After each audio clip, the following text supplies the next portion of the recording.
What's up, everybody? Thanks for tuning into this episode of English Turks, where I review your favorite Turkish series with and without English subtitles. And today we are doing a special video. Today's video, we are going to be doing a comparison of Sefirin Kizi and Dogdugun Ev Kaderindir.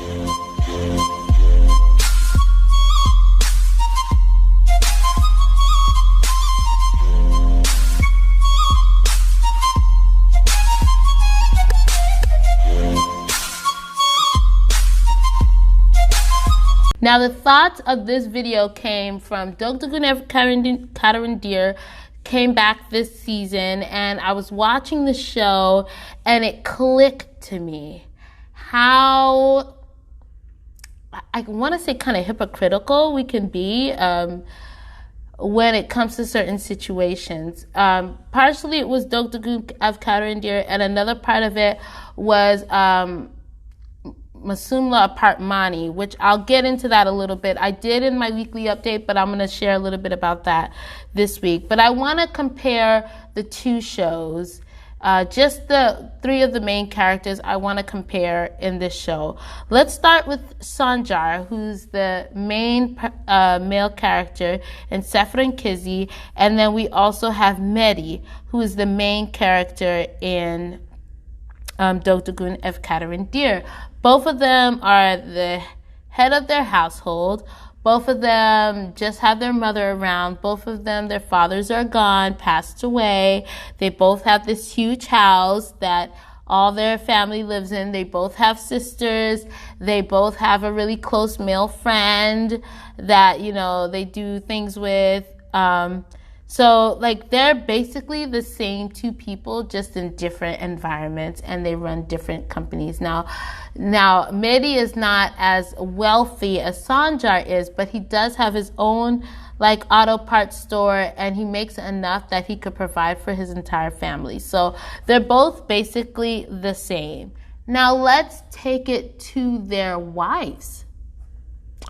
Sancar is married to Mineshke, and Mehdi is married to Zeynep.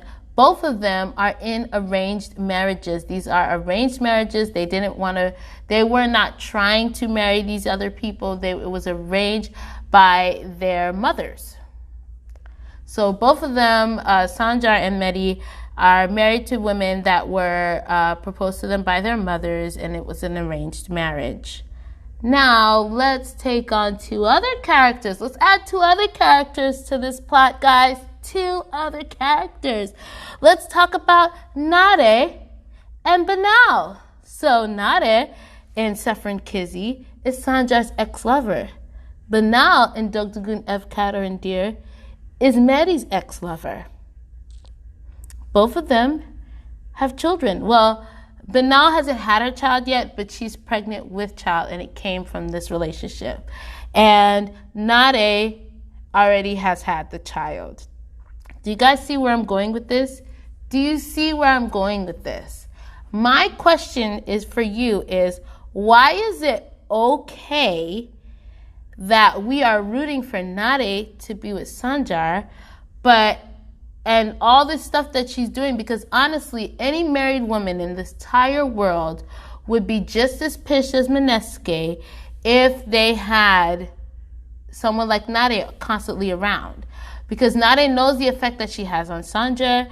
Nade knows, like, what she's doing. And she's, like, in a way, she's still kind of pursuing. She takes up all his time, even though she's like saying, you need to go home and blah, blah, blah, blah, blah. And really, the child is in the middle of the whole situation. It's sometimes to me, it looks like Nade is using the child as some kind of way to constantly be around him. What's the difference between Nade and Banal? Yes, they had their love story, but it's not like Mehdi was forced to sleep with Banal. I'm just saying.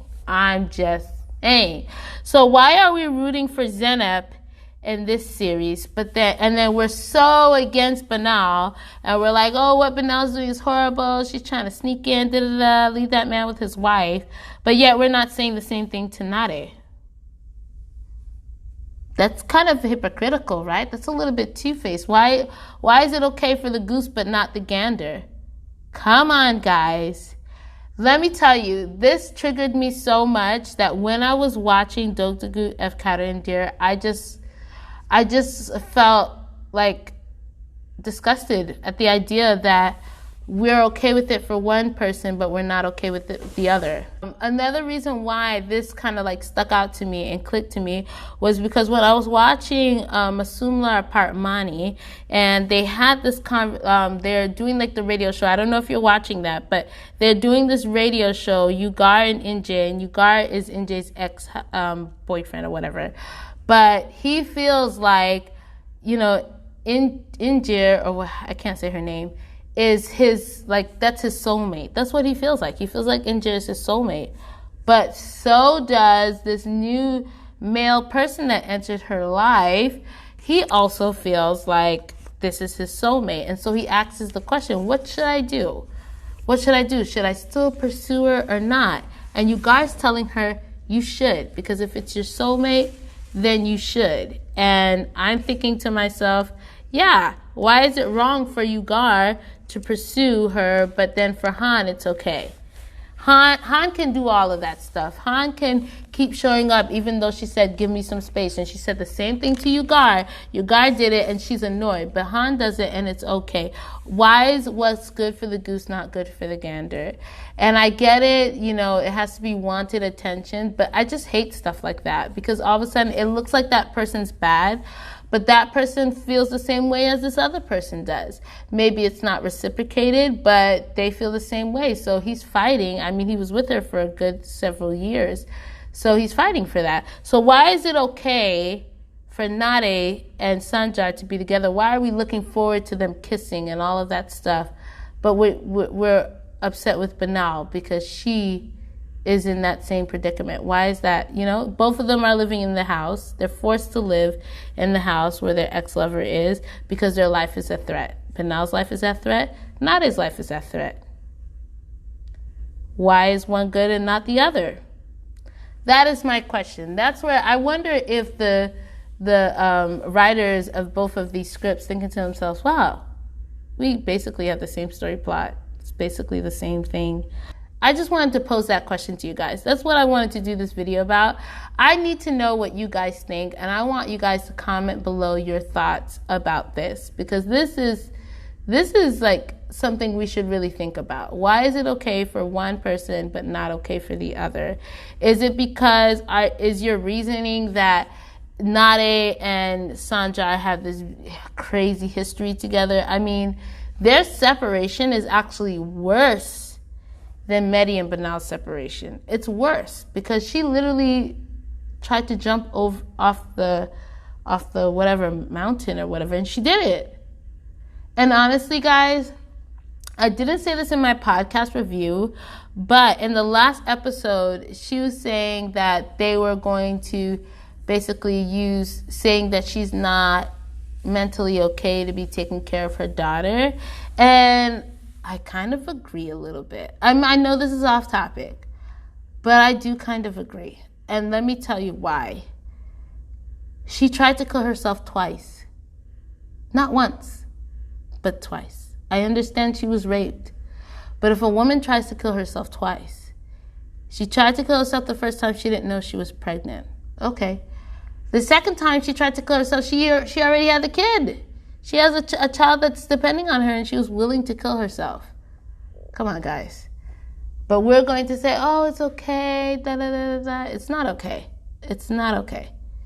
And honestly, in this whole series, she's barely with her kid. She's always with Sanjar most of the time. So I think the writers need to get better at writing out how much she's with her child, because she'll hug her kid for 2 seconds and send her kid off to someone else every single time. Every single time. I get it. It's a child actor. They don't have, you can't have them working as long as everybody else. But she does send her child off a lot. She's, like, half the time, she's never sleeping in the same house with her kid anyway. Majority of the time. I don't know. Let me know what you guys think in the comments below. Why is it okay for Nade and Sefirin Kizi, but it's not okay for Banal?